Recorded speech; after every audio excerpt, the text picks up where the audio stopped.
ito ho muna, pwede ho ba nating kunin lang po ang inyong kaisipan doon po sa, uulitin ko lang, attorney, ito po naman, sinasabi lamang ni Senator Lacson na maari pong pag-usapan na kasi nga po baka humantong sa mga kwestyong legal. Ang sinasabi niya, na yun daw pong, ito po, if I may quote him, alright, it is worth studying that while the impeachment court and Senate have the same composition, and this is subject to interpretation if it comes to that, the two are separate entities.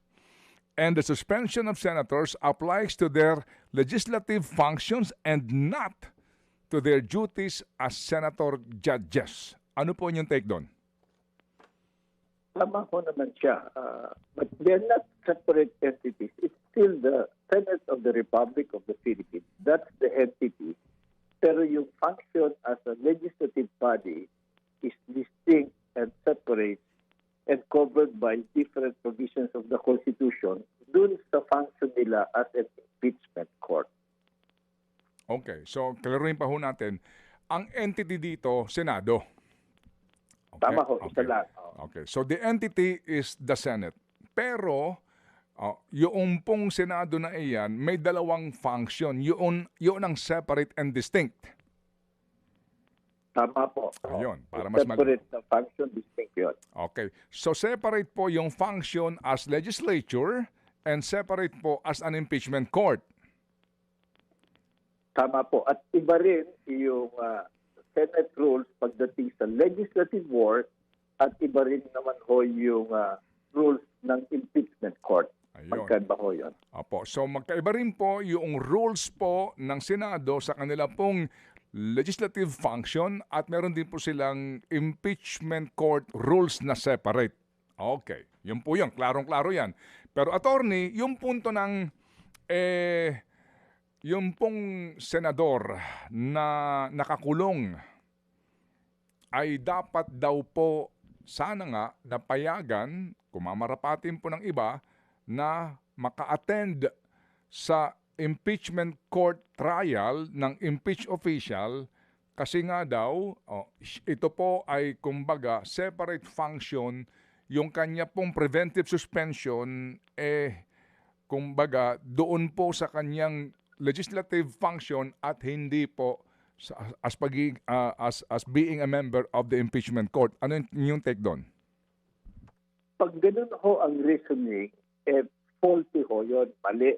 Sapagkat yung suspension na nakasaad dun sa Anti-Graft and Corrupt Practices Act, sa Planter Law, at saka sa Civil Service Rules, is suspension from his functions as a public official. Anumang klaseng function yon. So at the present state of the law and the rules ay hindi ho tamang sabihin pwede siya na maging impeachment court judge kahit may suspension kasi hindi ito sakop ng suspension. The law does not distinguish between or among the different functions of a public official. Ang nakalagay ko doon, shall be suspended from his public office.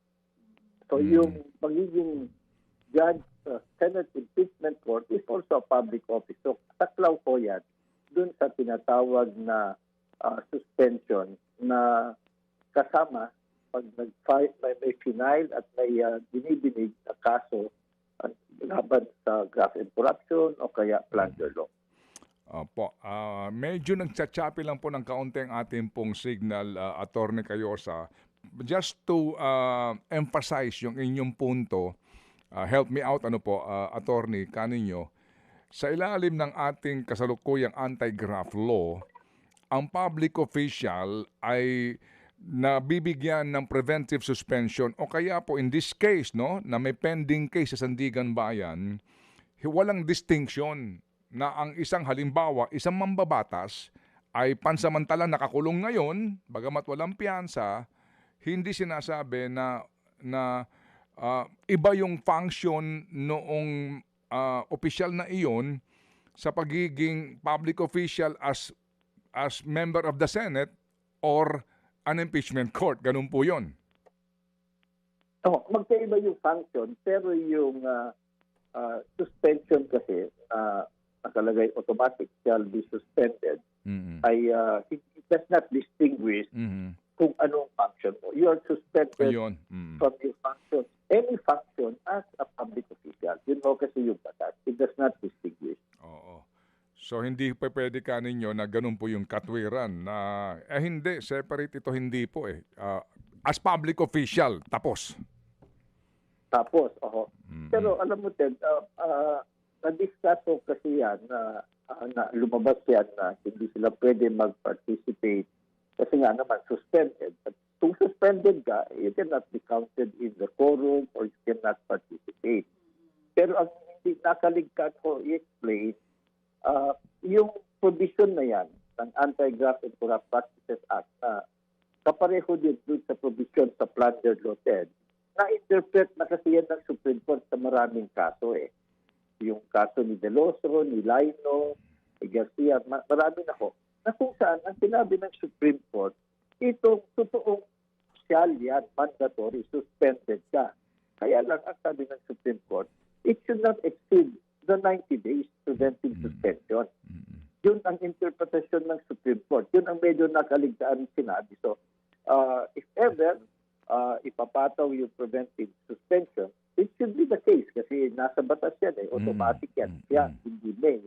Ang interpretation ng Supreme Court, hindi pwedeng indefinite. Opo. Kaya kung susundin natin yung jurisprudence, lumalabas na hanggang 90 days lang yan, maximum.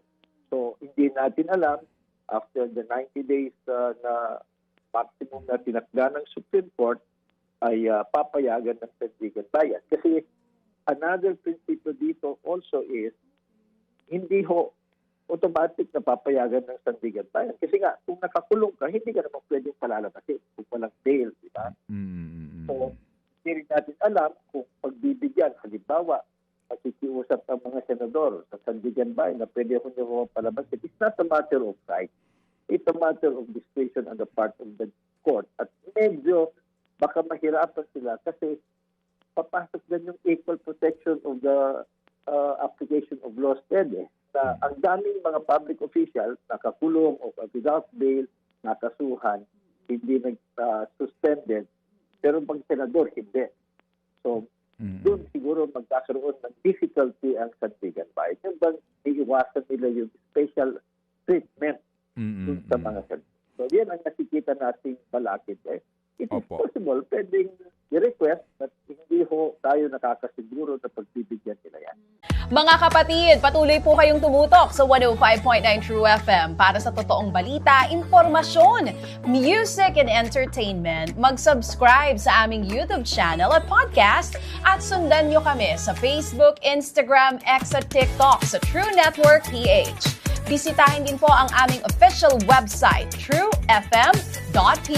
At panoorin din kami sa True TV Signal, Channel 19. Kami po ang 105.9 True FM. Laging true sa'yo, kapatid.